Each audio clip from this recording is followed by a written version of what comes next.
Сәлем достар, каналыма қош келдіңіздер. Бүгін сіздерге қымыздың қасиеттері мен пайдасы туралы айтатын боламын. Қымыздың құрамындағы С дәрумені сиыр сүтімен салыстырғанда 10 есе көп. Қымыздың құрамында жыныс гормондарына жақсы әсер ететін ферменттер бар. Бұл әйелдерді бедеуліктен, ерлерді белсіздіктен қорғайды, қуаттандырады.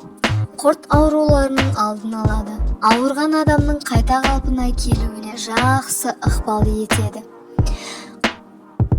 Саумал қымызды ем ретінде буын ауруларына ішсе тіпті жақсы.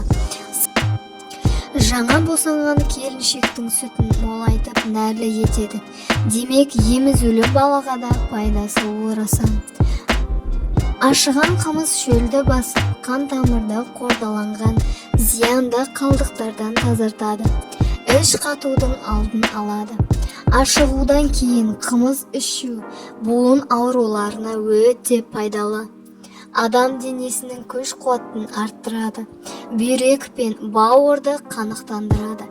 Қан тамырларын тазалайды.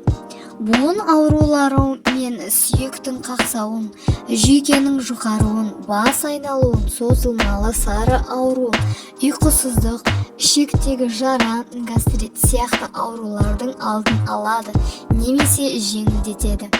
Қымыз адамның физикалық жағдайын оңалтып, тәбетін ашады, ас қорытуды жақсартады. Дәрігерлер қымызды безгек ауруына және жөтелге қарсы ішуге ұсыныс жасайды. Қымызбен емделгенде қан құрамындағы гемоглобин эритроцит көбейеді. Тамырдың соғуы жиілеп, қан айналымы жылдамдайды. Қан тамыры жұмысы мен жүрек соғысы жақсартады. Кез келген сүттегі ең бағалы зат ақуыз. Бие сүтінде ол 1,5-2% болады. Қымызда шамамен 1,5-2% май бар. Бұл сиыр сүтіндегі 2 есе кем.